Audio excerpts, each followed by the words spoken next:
on your submission to God, you no more, amen, have a reference. Amen. You no longer have a fear for God. Amen. But mind you, amen, for the most part, Israel, amen, as long as they had a leader, amen, as long as they had a God-fearing judge, amen, they were loyal to God. Amen. They was obedient to God. Amen. They were serving God rightfully. Amen. But it was when they were without, amen, a judge or a leader, amen, is when they, amen, began to sin against God. Kind of like some of us do. Amen. Long as we're around the saints, amen, we do good for the most part. Amen. Long as we're around people, amen, whether it's on our job or so, amen, we do good for the most part. But I found out, and amen, I've drawn a conclusion, it's when we're about ourselves. Amen, is when we are sin against God. It's when, amen, we are secluded in the areas of our home or in the privacies of areas, amen, whether it's on our home, in our home or in our job, amen, it's in the secluded places where we begin, amen, to allow the enemy to tempt us. Amen, it's in the secluded places where we, amen, begin to fall and to yield into temptation.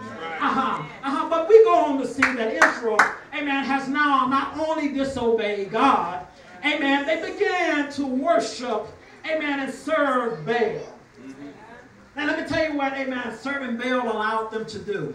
Amen, it pretty much allowed them to do whatever they wanted to, however they wanted to, whenever they wanted to. Amen, it made them feel good. Whatever made them feel good, amen, that's what they did. Amen, they became rebellious, amen, and they got caught up into self-gratification.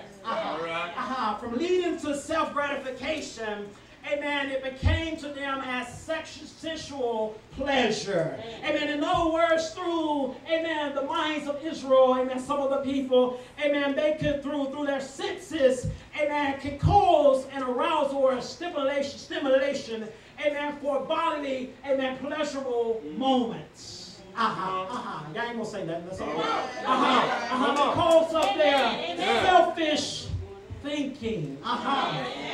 They can only, amen, they was thinking about themselves, amen, on how they can get advantage over the next person. They lost their concern for others.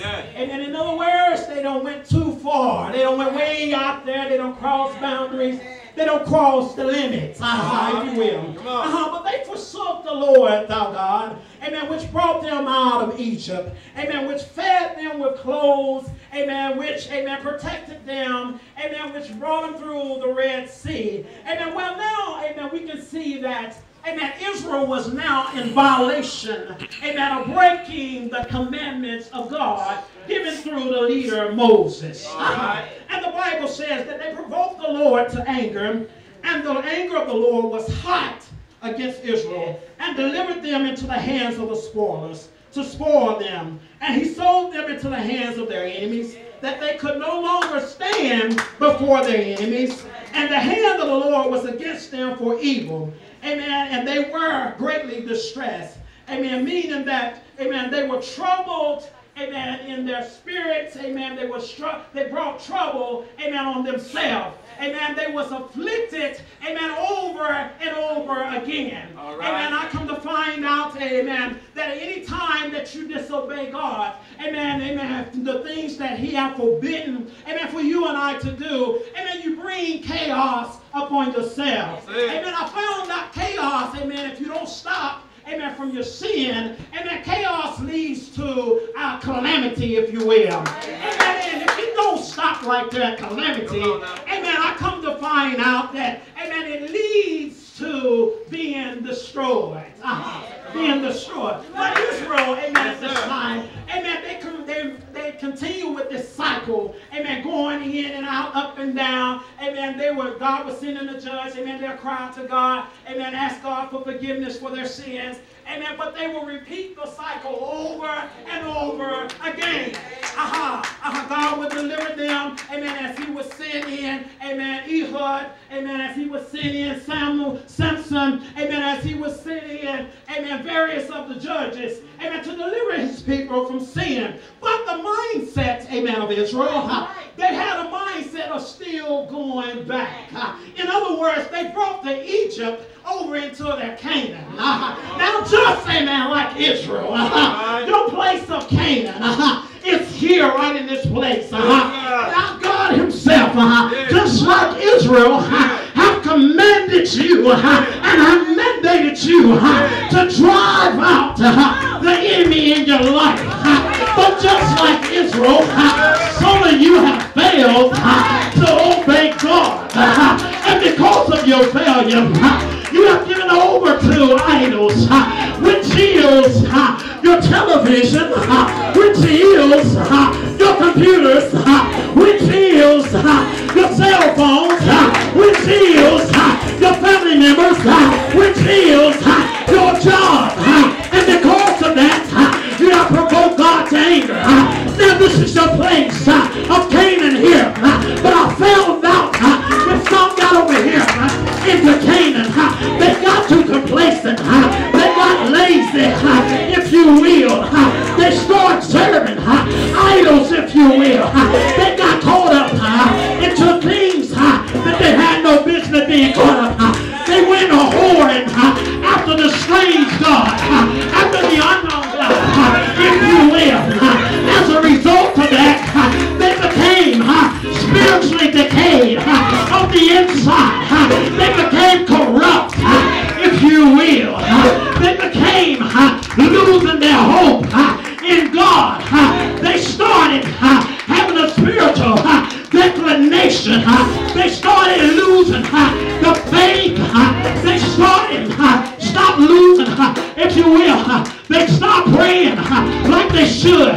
They stopped reading their Bibles like they should. I come to find out that some of you are battling with the Amorites in your life, and the A is for adultery.